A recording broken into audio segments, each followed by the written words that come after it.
Singing! The waitress singing! The middle worker singing! The manager singing! The fireman singing! Each one singing! The teacher! The trucker! The cobra! The housewife! I hear America singing! America singing! Every load is a challenge. When you finally offload, I feel like you get carving it away, like a gypsy. Oh, we gotta tear everything, and then go downstairs. It's a housewife. It's true. And then you got into housewife. Travel all around the world meeting all these great people. Hey somebody, don't you wanna hear the story of my life?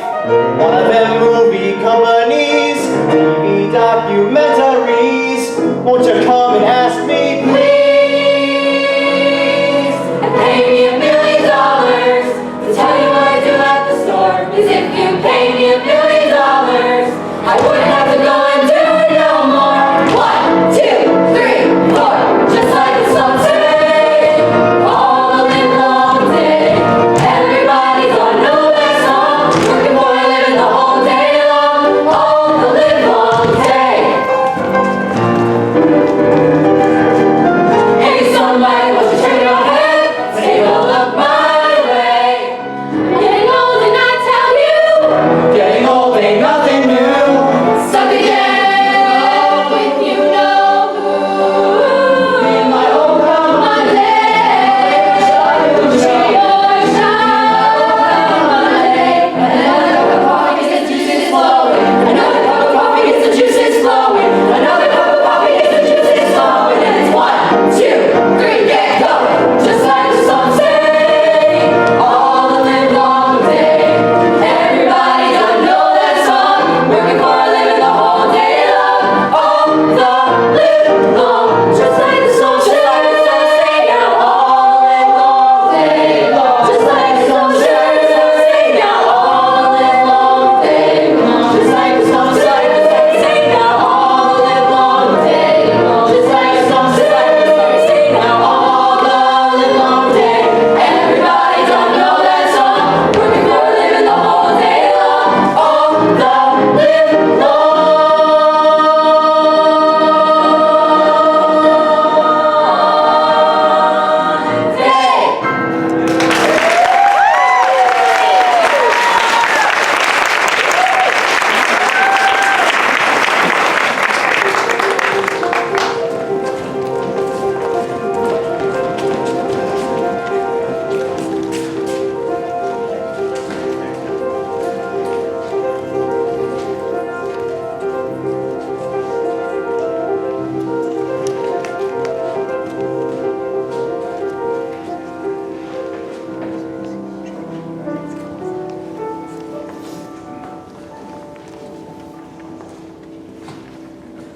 a dying breed. A laborer, strictly muscle work. Pick it up, put it down, pick it up, put it down, pick it up, put it down. Typically in the morning you wait at the shanty till 7 o'clock. You go in at 7 and you start making your way up the ladder, walking up the steel. Every 2 floors you plank it off. Then you disconnect the bottom of the mast and tie it to the boom on top of the choking cable, then you do the same thing and pick up the other side. I've been working structural steel since I was 18 years old. Worked on towers probably 1,000 feet high. Most people are afraid of heights like that, so automatically every ironworker has an ego. You're doing something somebody else can't do, and you get to wear a tool belt. When you're a kid, 18 years old, and you got the wrenches in like a holster, you're like a cowboy. But I knew I was going to be an ironworker. My father was an ironworker, and my older brothers were ironworkers, so it was a natural course of events. My father was very disappointed I didn't go to college. We had a college boy at work this summer. One time he saw a book in my back pocket and he says to me, "You read?" That's what can get to you. The non-recognition from other people. To say a man is just an ironworker, a woman is just a waitress. It bothers you sometimes. Some mornings I look across the skyline for a building I worked on. Say, that building over there, you see that building? I helped build it.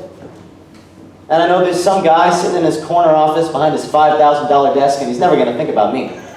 But yeah, I think about him sometimes.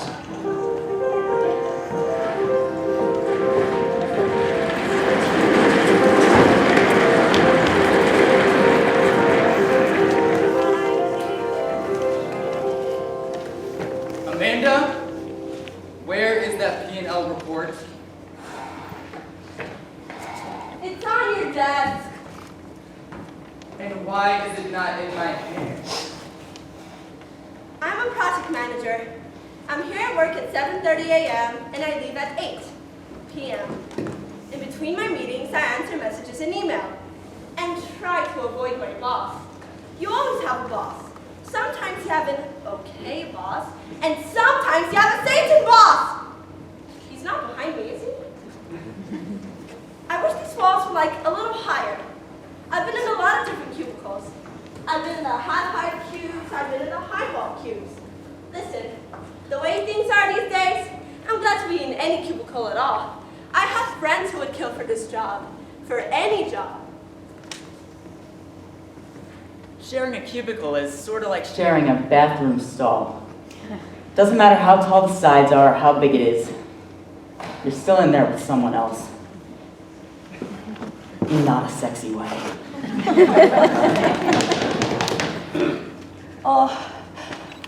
I could see the programmer in the cubicle next to me through the reflection in the window. Sometimes I could see her reflection and see what she's doing. Quite often, she's emailing jokes to her sister.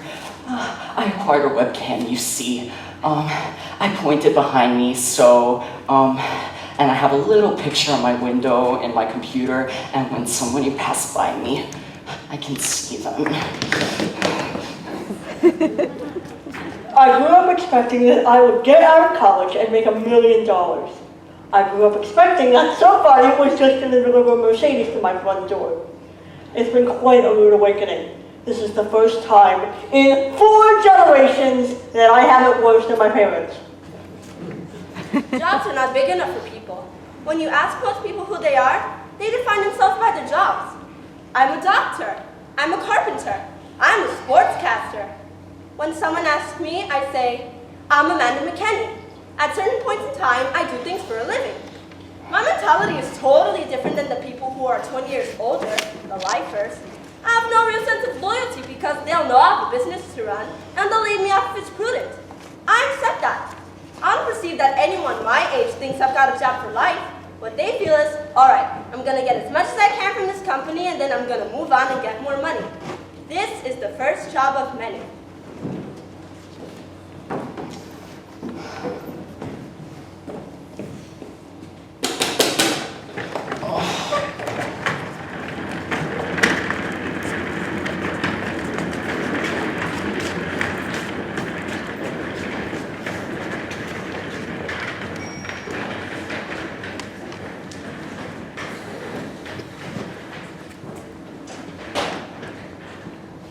I'm a guy who enjoys to work.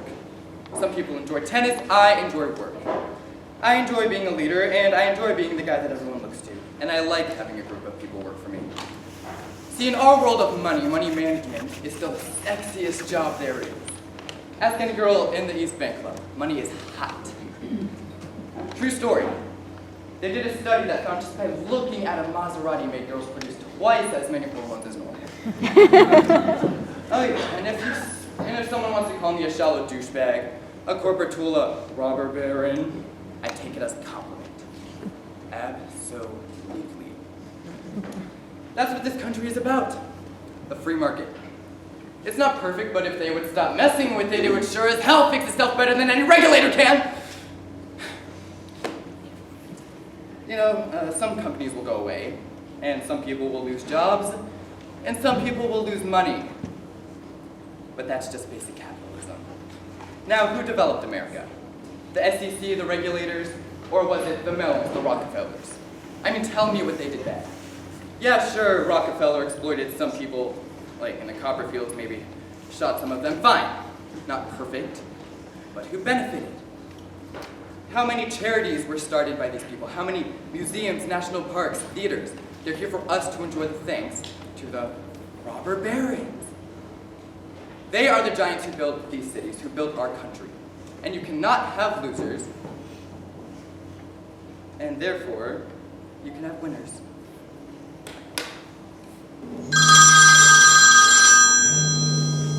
Yeah.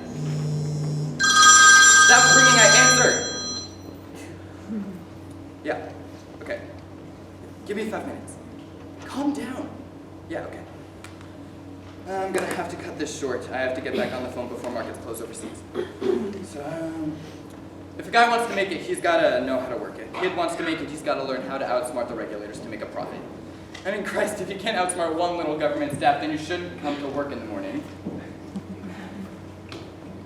I should be their teacher. You know, I've always wanted to teach.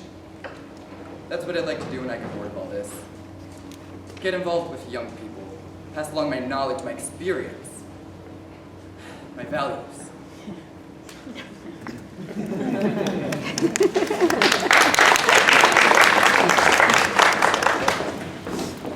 Good morning, Manuel. How are you? Good morning, Selena. I missed you.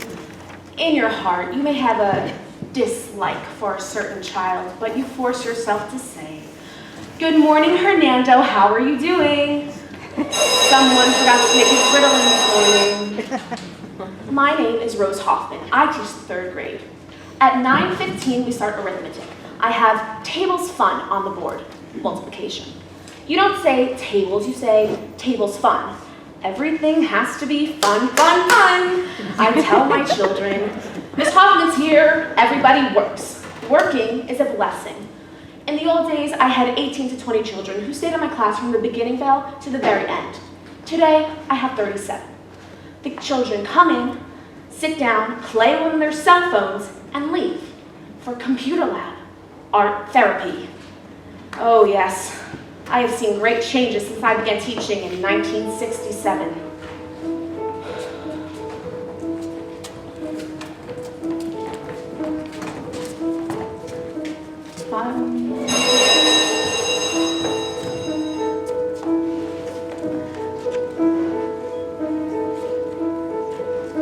My classroom was always a showcase. In those days we did it ourselves, with colorful pictures and charts on the wall, a snowman in winter, a pumpkin in fall, and all my supplies were in neat little piles on the shelves. My children were always respectful. When the principal came, they would rise. If I had to leave for a minute or two, they always found something constructive to do, and everyone sat in their places according to size. But kids don't know how to behave anymore. Ask them to rise and they ask you, what for? We confiscate weapons and drugs at the door. No spitballs and comic books now. They want me to teach in a classroom like that, but nobody tells me how. Back then, we actually taught English as a first language, not English as a second language. I'm shocked that English is a second language. When my parents came over, they didn't learn Jewish as a first language at the taxpayers' expense. We didn't have problems with focus, with discipline. Of course, back then, we had the paddle. Oh yes, I'm a big believer in corporal punishment. It builds respect and trust. I made a big thing about spelling, but they learned by the time I got through. They copied the words till they knew them by heart. 10 times for the dumb ones and twice for the smart. And gold stars were given to those who made sentences true. But why bother teaching them spelling today? Nobody knows how to read anyway. How can you spell what you can't even say? It's si, habla español now. They want me to teach in a classroom like that, but nobody tells me how. Damn it, it worked for me then, so what's wrong with it now? They say I'm supposed to keep up with the times, but nobody ever tells me how. There was one student who stood out in my mind after all my years of teaching. My favorite. She was never very bright. but she never gave any trouble. Help her. I see her every now and then.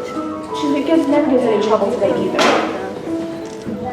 She has the same smile for everyone.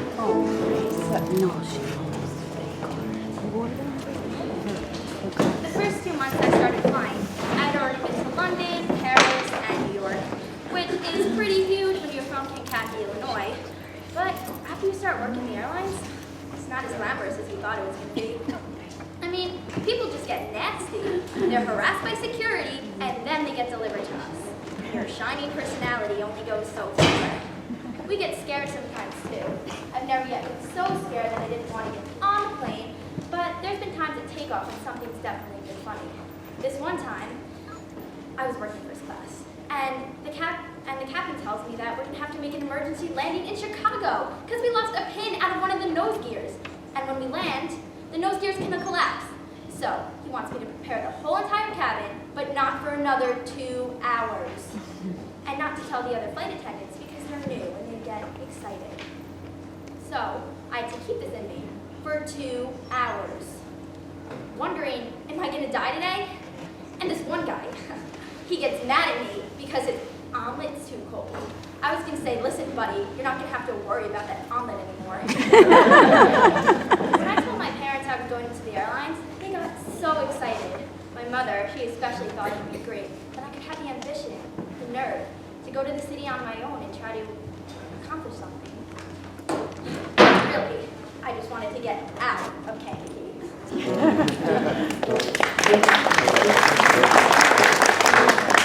If you're looking for a thrill, there's no comparison, not even a jet plane, to climbing on a sealed truck and getting out there on the Dan Ryan Expressway. The minute you climb in that truck, you forget about the wife and kids you just left behind, and the adrenaline starts pumping.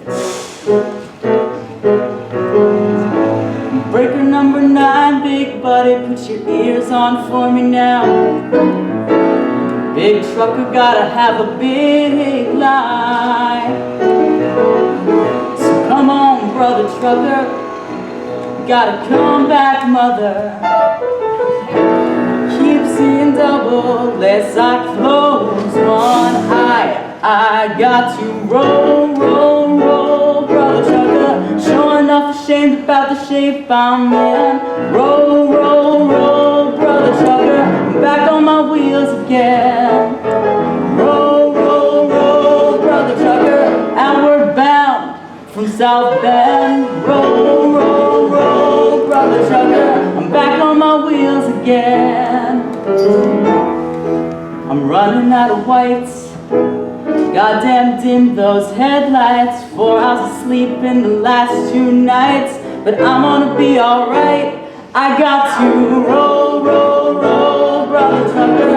I say where and you say when. Roll, roll, roll, brother trucker. I'm back on my wheels again. Roll, roll, roll, brother trucker. I was bound from South Bend. Roll, roll, roll, brother trucker. I'm back on my wheels again. Gone for about a week, 2 weeks, picking up a load at one port, delivering it to another. You sit in this truck, and your only companionship is your own thoughts.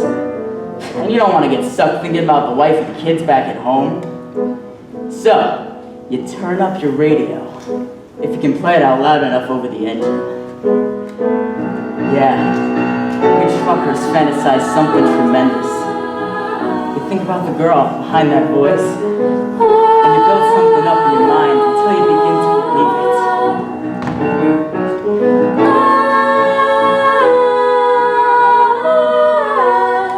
it. Moon over New Jersey, big state police. I'm in a hurry. Won't you let me go in peace? I'm independent. I ain't got no teams to do, 'cause the AFL to the CIO, they still don't own the road. And the only man telling me where to go is the man who owns the road. And he says, roll, roll, roll, brother trucker. I say where, and you say where. I got to roll, roll, roll.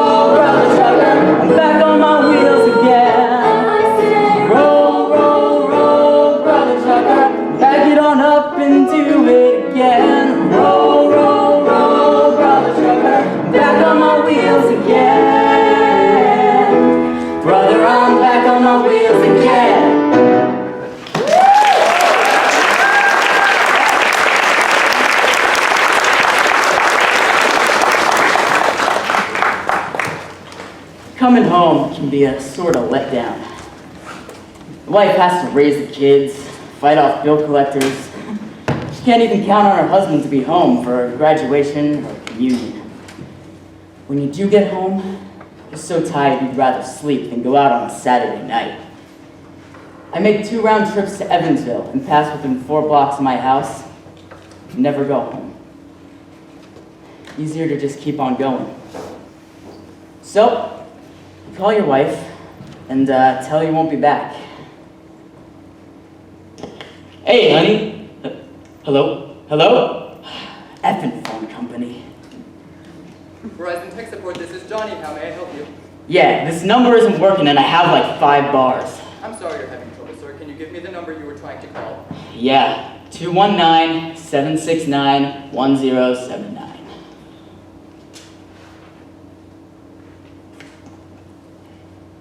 I'm sorry, sir. All circuits in your area are busy at the moment. What? What? I can't hear you. Jesus! Can't hear what you're saying. I'm sorry, sir. How about you wait 5 minutes and then place your call? Again. You think they'd be grateful to get a live person instead of a computer? Sometimes you really want to talk to them if they sound upset. It's a temptation for me to say, gee, what's the matter? But you can't say more than, I'm sorry you're having trouble. If you get caught talking to a customer, that's 1 strike against you. 3 strikes and you are well. One woman called and said, Operator, I'm lonesome. Can you talk to me? And I couldn't say more than, I'm sorry, but I can't. Because you can't. I'm a communications person and I can't communicate. So, I always thought of a receptionist as the loser at the front desk. Now I'm one. So of course I had to change my opinion. She had to be special, right? Because I'm so special. I was fine until we had this office party. I'd be having a fairly intelligent conversation with someone when they asked me what I did. When I'd say, I'm a receptionist, they make an excuse and walk away. So now, I'll make up other names for what I do. Communications control, entry manager. I'm tired of talking at the end of the You day. get tired of talking. My mouth gets tired because you talk constantly for 6 hours straight without a 10-minute break. In the day that's quiet. You You can't can't think about it. What I do You're surrounded all by day people is say what I who are have to eager to say talk as to somebody quickly as else, possible. but not to as talk soon to as you. calls whoever's going to. You're in the room the size of a gymnasium, I noticed surrounded by people have talking to accents people so thousands of talking. miles away. I never answer the phone at home. Do I listen in on phone conversations? But let me tell you, Some people really do. I once worked for Especially this AT&T, late at and night. all the girls Some listen people in on on phone phone can be so conversations. absurd. I don't care They'd be who you laughing are. so hard that If their you're listening tears for rolling nights down and your real face. quiet, going to listen in on a phone conversation. Makes the night go faster. Sometimes, to make the day go faster, I'll do drawings, laundry, and sort of things. Never people. I pretend I'm alone, and things are quiet. I call it the land of no phone. I never answer the phone at home.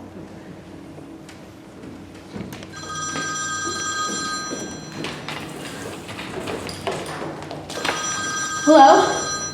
Oh no, I'm sorry. My husband gets the paper at the office and I read it online. No, I don't have an office. I work. It's just, I don't have a job. Anyway, thanks for the offer. I'm a stay-at-home mom. In my Mother's Day, they would have called me a housewife. That's funny. It's not like I sit at home watching soap operas all day. I have a lot of work to do. You just want something more important to talk about at a dinner party. You know, something that matters. What I do only matters to 3 people. All I am is just a housewife. Nothing special, nothing great. What I do is kind of boring. If you'd rather, can't wait. All I am is someone's mother. All I am is someone's wife.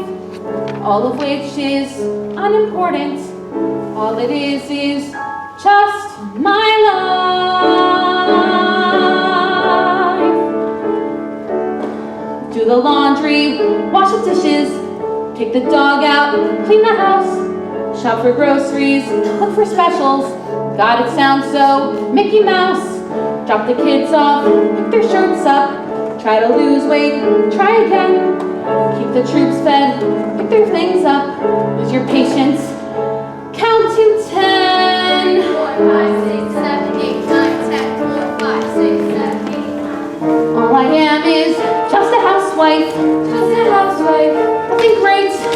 What I do is out of fashion. What I feel is out of date. All I am is someone's mother. All I am is someone's wife. All of which is unfulfilling. So the TV talk shows tell me every night. I don't mean to complain and all, but they make you feel like you're 2 feet tall when you're just a wife, just a house. All I see are the pots and pans and the Pepsi cans of a person's life. You're a whiz if you go to work, but you're just a jerk. You say you won't, just a housewife. People say that they think it's fine if the choice is mine, but you know they don't. What I do, what I choose to do, may be dumb to you, but it's not to me. Is it dumb that they need me there? Is it dumb to care? 'Cause I do, you see. And I mean, did you ever think, really stop and think what a job it was? Doing all the things that a housewife does.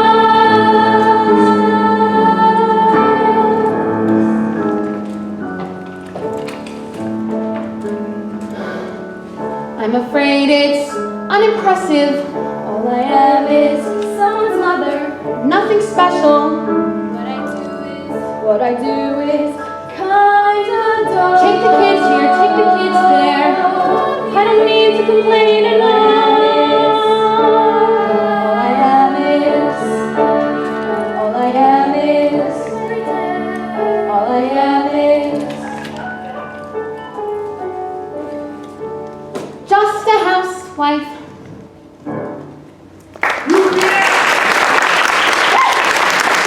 Jump up behind someone and shoot them like that. Sorry, man. It's okay. Thank you. Thank you, man. Sorry. Where is that dog? I've been bitten once already.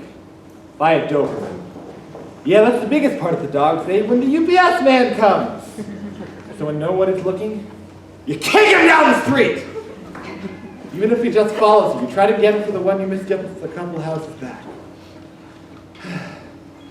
Yeah, that's the biggest topic of conversation with us dogs. And women. If you see a nice looking babe, that kind of brightens your day. If you see a nice little honey laying in the front yard in a two-piece swimsuit, she'll be laying there on her stomach, with the top strap undone. Oh yes. Scare her real good, she'll jump up. It gives you something to do. Adds excitement to your day.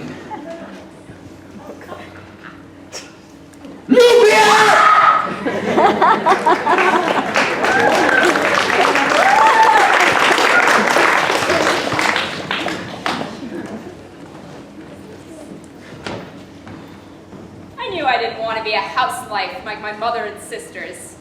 Somehow, I knew I wanted more out of life. I was just 15.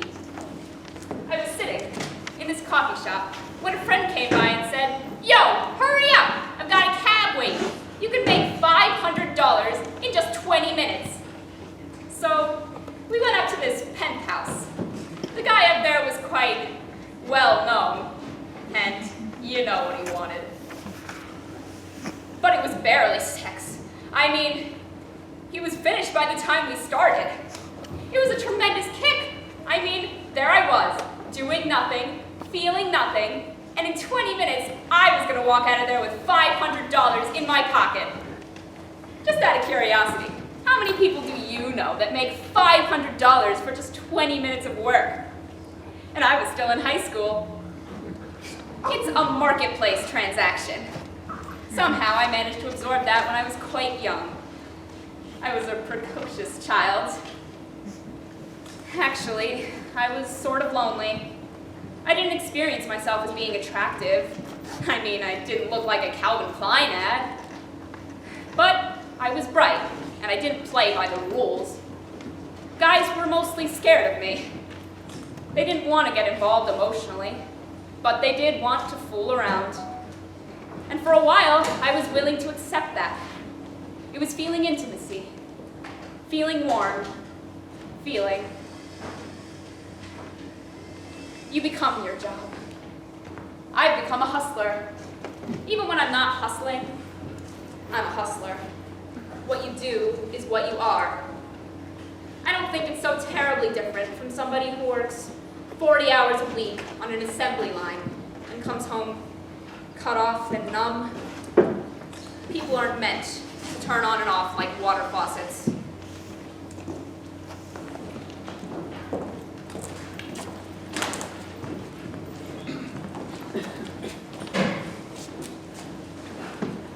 I work in a luggage factory. We make suitcases. The tank I work at is 6 foot deep, 8 foot square.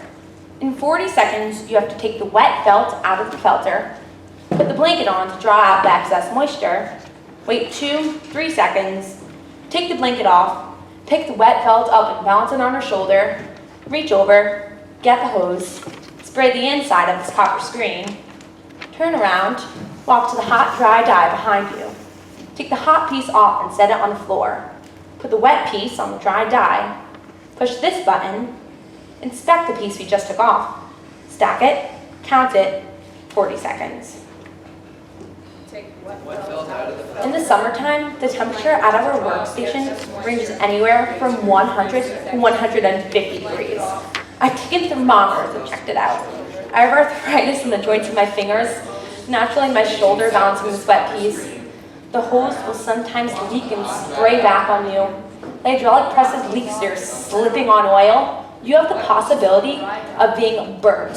Every time that hot dye hits that wet felt, you're just engulfed in a cloud of steam every 40 seconds. I work 8 straight hours with 2 10-minute breaks and 1 20-minute break for lunch. I find it difficult to eat my lunch in that length of time, 40 seconds. Granddad was a sailor, and he blew in off the water. My father was a farmer, he died his only daughter. Took up with a no-good mill-working man from Massachusetts, who died from too much whiskey, and leaves me these 3 faces to feed. Mill work ain't easy, mill work ain't hard. Mill work most often is a goddamn awful boring job, and I'm waiting for a daydream to take me through the morning and put me in my coffee break so I can have my sandwich and remember it's me and my machine for the rest of the morning, for the rest of the afternoon, and the rest of my life. They can't keep men on the tanks. They say it's too monotonous. I believe women adjust to monotony better than men do, because their minds are used to doing 2 things at once, while a man can only think of 1 thing at a time. A woman can listen to a child while she's doing something else. It's the same way on the tanks. You get to be automatic in what you're doing, and your mind is doing something else. My mind begins to wander to days back on the farm, and I can see my father smiling at me, swinging on his arm, and I can hear my granddad's stories of the storms out on Lake Erie, vessels and cargoes, fortunes and sailors' lives lost. It's my life has been wasted, and I have been the fool to let this manufacturer use my body for a tool. Get to ride home in the evenings, staring at my hands, swearing by my sorrow that a young girl won't stand a better chance. Man, work this man just as long as I am able. Never meet the man whose name is on the label. It's me and my machine for the rest of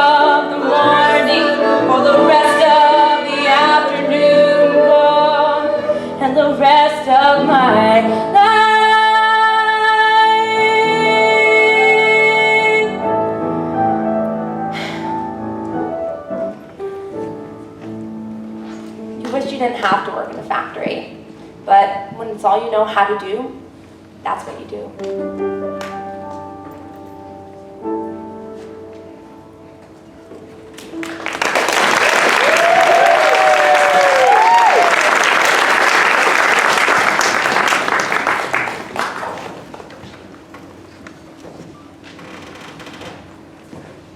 An organizer is someone who tries to bring in new members. You try to build an organization that'll give people the power to make the changes. I once built a fairly solid organization of rural people down in Pike County to stop Bethlehem Steel from strip mining. I had to tell people again and again that they had the stuff to do the job, that it's possible to win. See, most people in their guts don't really believe it. Nobody believed we could stop Bethlehem. But see, all the people in Pike County ever really wanted was a park, just a place for their kids. And Bethlehem said, go to hell, we're not giving you a damn thing. So I got 20, 30 people together I saw as leaders, and I said, let's get that park. They said, we can't. I said, yes, we can! So we got enough people together, we wrote letters, we protested, until finally, we got on TV.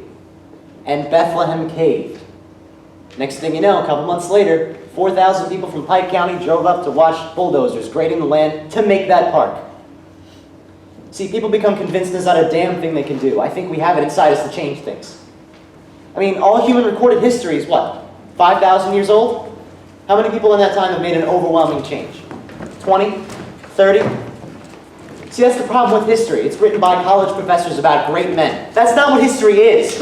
History is a hell of a lot of little people, men and women, just like you and me, working together and deciding they want a better life. Excuse me, man.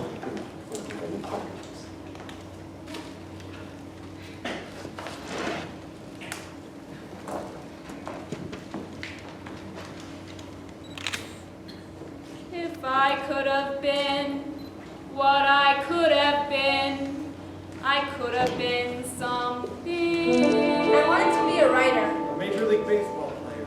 Own a little farm. If what I could be had been left to me, I would have been something. But then I got married. Then the kids came along. Then my dad took sick. A tower of strength, a center of power. At $10 an hour. There's always a stumbling block. I was going to work for a few years, buy me a car, and head west. Well, I met the wife that kind of changed my plans. You never know what you would have did. If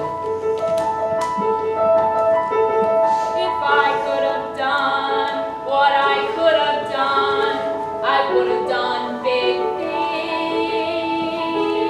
With some luck to do what I wanted to, I could have done big things. Swam a few rivers. Climbed a few hills. Paid all my bills. Now it's just dreams that I'm stuck with. And hell, that ain't a lot to show.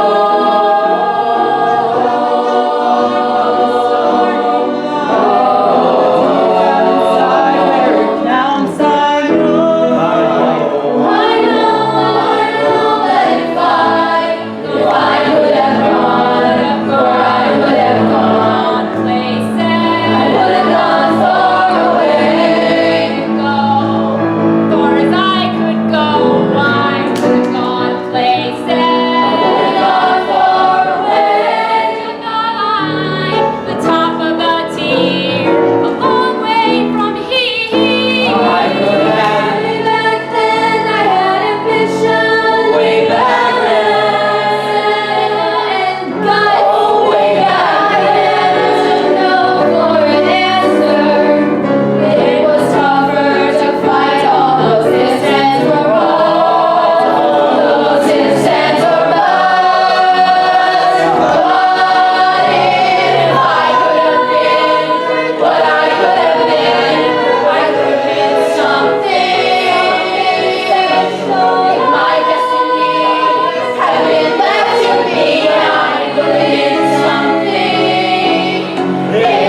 been something. What I could have been. I could have been someone. What I could have been.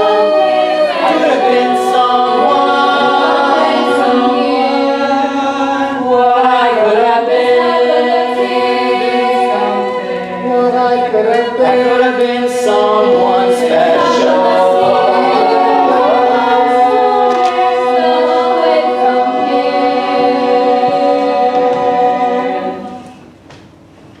What I could have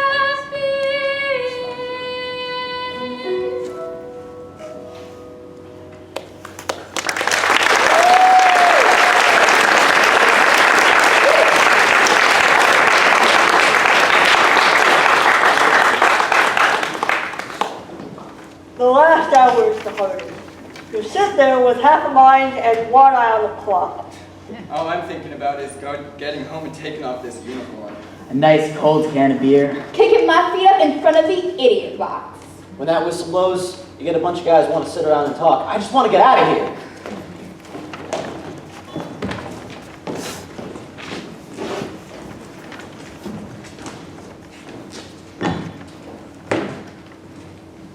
It's a pretty good day, Lane Stone. You get interested in what you're doing and you fight the clock the other way. You're not looking for quitting time, you're wondering, you haven't got enough done and it's almost quitting time. You know, there isn't a house in this country I haven't built that I don't look at every time I go by. And if there's one stone crooked, I still notice it. The people what lives there may not notice it, but I notice it. Stone's my business. Stone's my life. He builds a house with his hands. 30 years go by, it stands where nothing stood. A house of stone, the mason sleeps real good. He does his work day flies. Quitting time's a big surprise, and then it's one more stone to get just right. It's always one more stone before the night. Every house he builds, every stone he lays, it's not just making money, we're counting off the days. I daydream all the time about stone. Someday, I'm gonna build me a stone cabin right down to the Green River. It'll have stone cabinets in the kitchen, everything's stone. A stone front door. That's gonna be very heavy. All my dreams. Seems like they gotta have a piece of rock mixed up in them. He builds a house with his hands. 100 years go by, it stands where nothing stood. Life goes fast, but the work a mason does, it's made to last. The work a mason does. You know, there's nothing on this earth that's gonna last forever, but with stone, you're getting pretty close.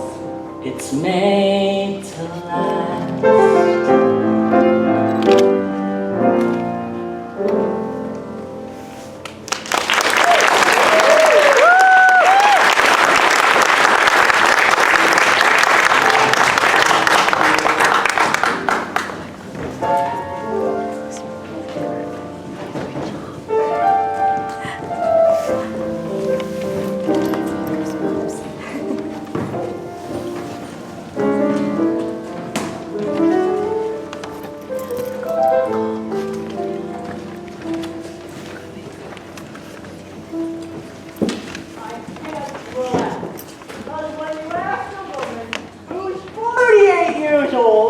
What do the publicists do? You force me to look back and see what a fantastic life I've had. My hopes, my aspirations, what I did with them, what being a publicist does to you. What am I wound up with? Rooms full of clippings and the case of colitis. What I think has been my main problem, the inability to say no, the insistence on wanting to be a part of everything, the fear you're missing something. Being a publicist is a confession of Weakness. It's the people who don't have the guts to get attention for themselves. You spend your whole life telling the world how great somebody else is. In this work, you don't build anything. If I had a little mom and pop candy store and I built it up even into a bigger store, I would have sold it for $1 million. Who do I sell my clippings to?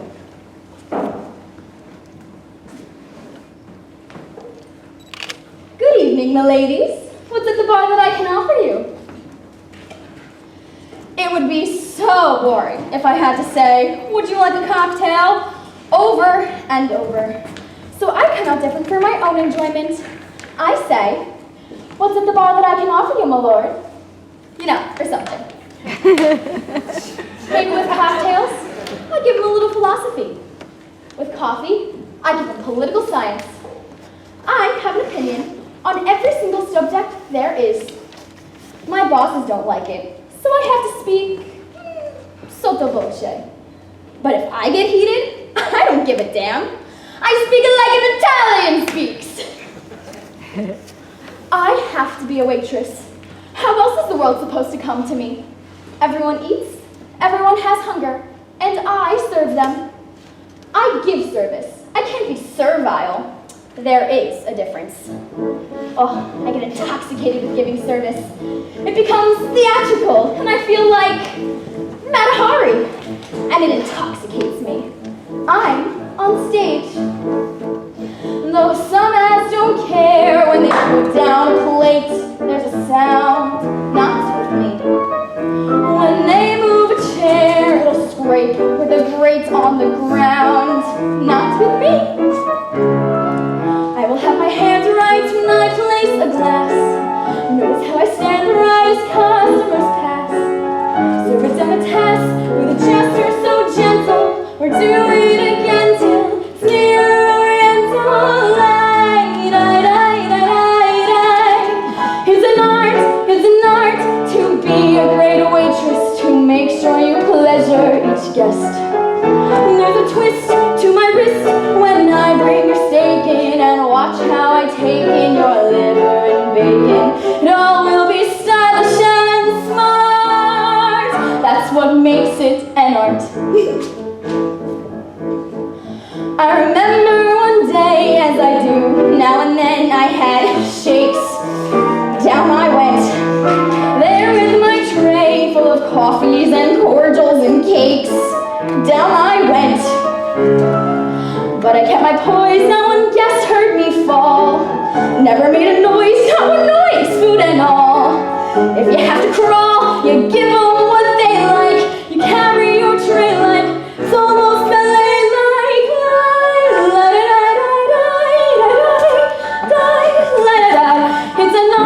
It's an art to be a fine waitress. Each evening I treasure the test. Like tonight was a fight, cause they hired this busboy, this clothes on the must boy, and guess heard him cuss. Boy, did we have a quick heart to heart. Even that is an art. Tips. Tips are important for people like captains and barmen. For them, it's a tipsy. For me, I'm a gypsy. Just toss me a coin and I suddenly feel like I'm Carmen.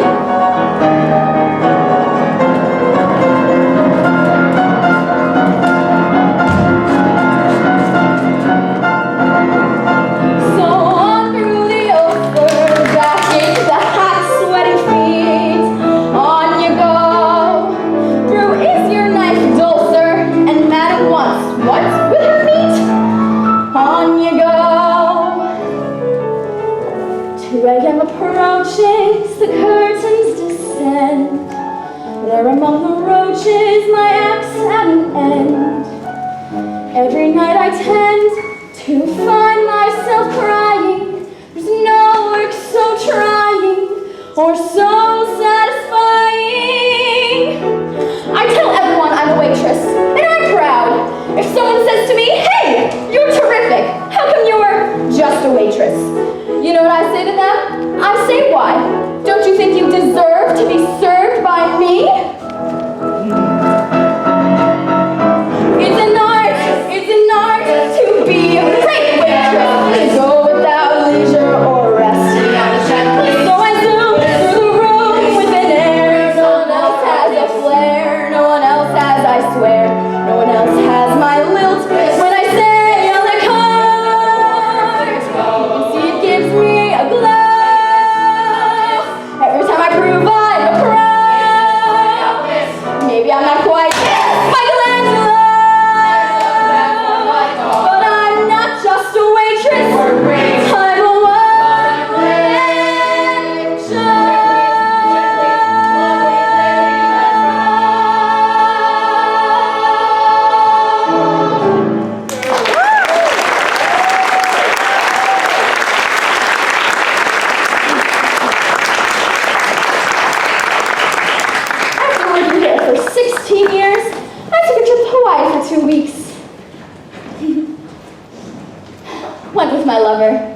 her age. I said, honey, if I were acting my age, I wouldn't be walking.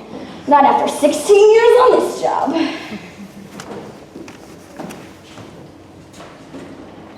I worked for them 10 years, and overnight they let half of us go. It's now known as Black Thursday. They told us to clear out, leave.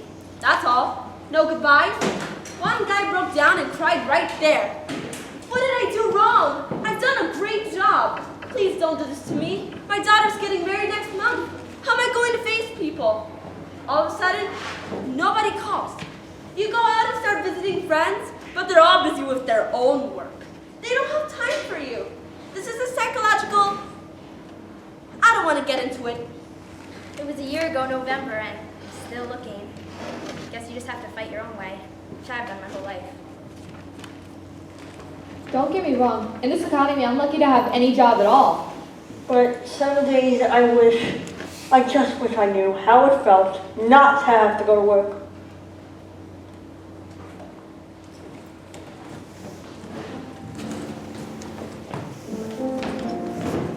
You go in there and it's dark.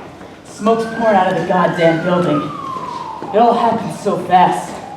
I feel this tremendous heat to my left. I turn around and the whole room is orange and yellow. You can just see the orange and feel the heat. The lieutenant and the other firemen saved 2 people. But downstairs, there's a guy trying to get out, and they have bolts on the door. He was burnt dead. Know what the lead man said? We lost the guy! Crap, we lost the guy! You saved 2 people. How would you know a guy's locked in on the inside? Yeah, but we lost a guy. I always wanted to be a fireman. A lot of guys want to be firemen. It's like kids.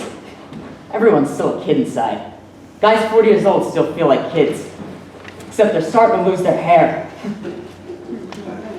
I used to be a cop. The way I switched to a fireman, I like people.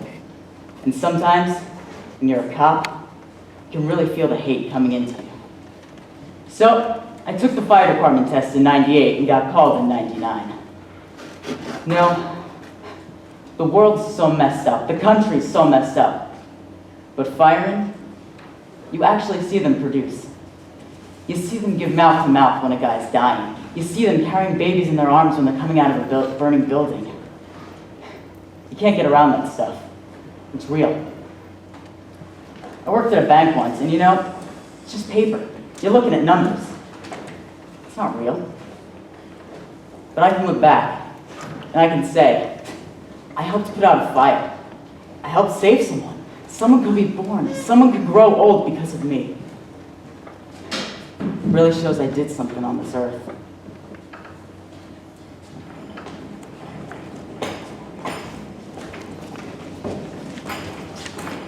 You know what I always wanted to do? I wanted to play the piano. That's what I wanted. I write songs about my life in the South and my grandmama and my mama and me. But now I got a daughter of my own, so I scrub floors at the Marriott, and at night I come to this office building and it's scrubbing again. That's what we've done for 4 generations, scrubbing. My grandmama, my mama, and me. But my daughter, she ain't gonna do no damn domestic work. I aim to be the end of that particular line. Mama worked just like her mama before her. Domestic work was a trade.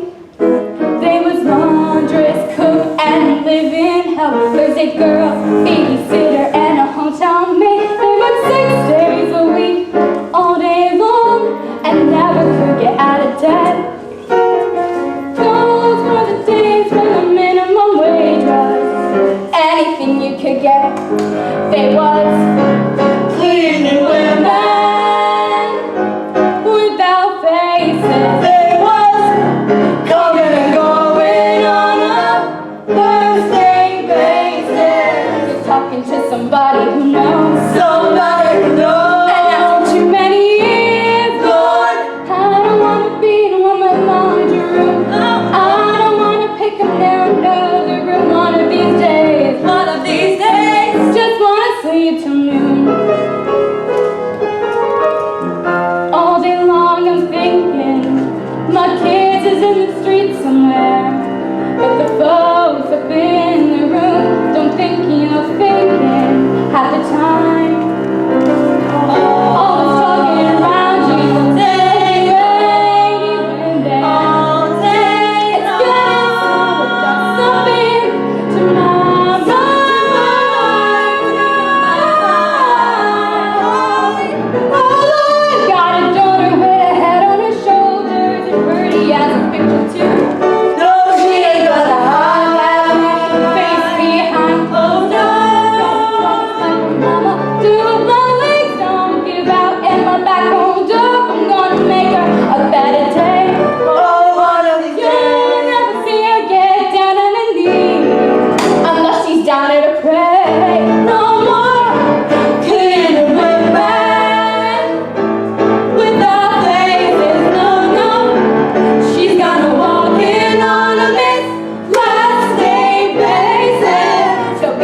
up these days. A new generation. My name is Ralph Warner. I'm 19 years old. I ran this mutual fund for the students in my school. My father runs his own investment firm. I guess that's where I learned. He runs a hedge fund, you know. Those are the guys who are always getting caught defrauding their investors. We studied ethics at school, so I'm sure I won't have any problem. I'll be going to business school, Kellogg naturally. What I'd really like to be is a professional golfer, but realistically, I'll be an entrepreneur. And I'll start a family, of course. My quote dream girl unquote has long brunette hair, doesn't have to wear a lot of makeup because she's going to be naturally pretty. I want her to have a lot of personality because when I'm 30 and we're going up the ladder, there's going to have to be a lot more than looks. She'll probably stay home at first, you know, but then when we have our first child, she'll, you know, stay home also, you know, because she's a woman. But, that's pretty much it. I mean, I want a colonial house. I would like one leaning toward a Mediterranean style, possibly leaning toward a golf course. I would like children. I want 2 boys and a girl. And, you know, me and my wife can play golf, you know. But, you know what? It just gets me so nervous sometimes because I wonder if she can play golf. And it just gets me so nervous. Oh my God.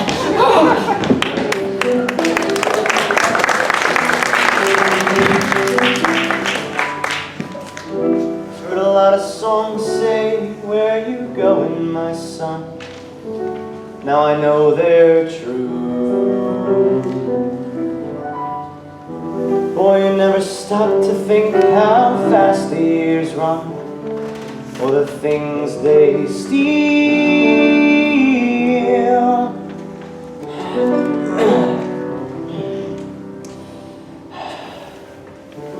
I remember you was 3 and a half. Your mom and me would sit there after things got quieted,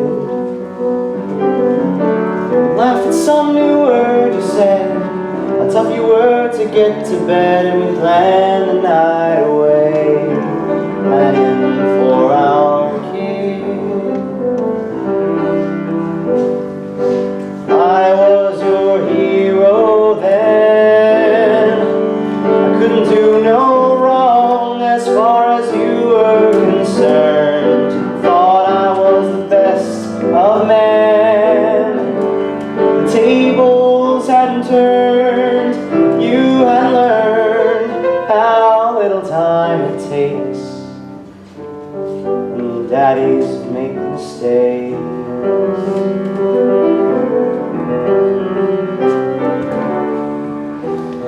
Seems to me that lately I've been thinking a lot. Think about my dad. Lots of funny things come back I thought I forgot. Now they make me sad. High school and it used to be. I didn't want him touching me, I shuddered if he did. Further back to summer nights, baseball games beneath the lights, and sleeping in the car, my daddy and his kid. You were my hero then. He couldn't do no wrong as far as I was concerned. I thought he was the wisest and the strongest and the best of men. The tables hadn't turned. I had learned how little time it takes, and everybody breaks, and daddies make mistakes. My kid is my imprint, you know what I mean? Every time I see a smart young guy walking by dressed real sharp, I'm looking at my kid. You know what I want? I want my kid to tell me he's not going to be like me. I want him to say, Dad, you're a nice guy, but you're a freaking dummy. Hell yes. If you can't improve yourself, you improve your posterity. Otherwise, life ain't worth nothing. You might as well go back to the cave and stay there. I'm sure the first caveman who went over the hill to see what was on the other side, I don't think he went solely out of curiosity. I think he was trying to get his son out of the cave.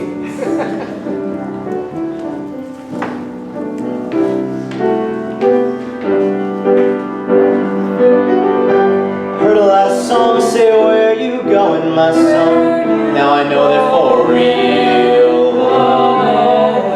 Boy, you never stop to think how fast the years run. One of the things they steal.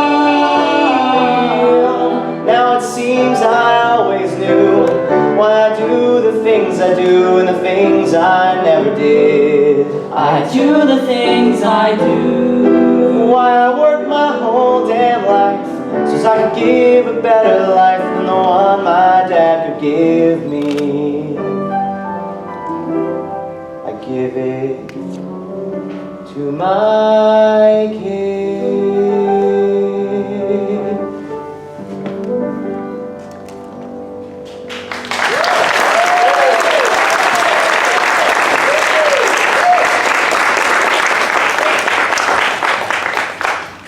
You take a piece of work, even, let's say, Michelangelo's Sistine Chapel, this beautiful work of art. But what if Michelangelo had to produce the Sistine Chapel 1,000 times a year? Don't you think that would dull even Michelangelo's mind? You see, it's not just the work. Somebody built those pyramids. The pyramids, the Sears Tower, these things don't just happen. I don't care how little you did.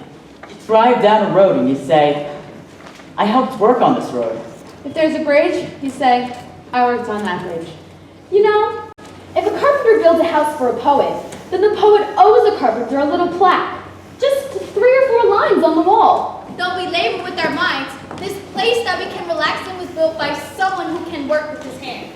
Picasso can point to a painting. What can I point to? Everyone should have something to point to. You know what I'd like? I'd like to see a building, and on it, a foot-wide strip from top to bottom with the names of every person who's ever worked in or on that building. All the names. So when a guy walks by, he can take his son and say, see that building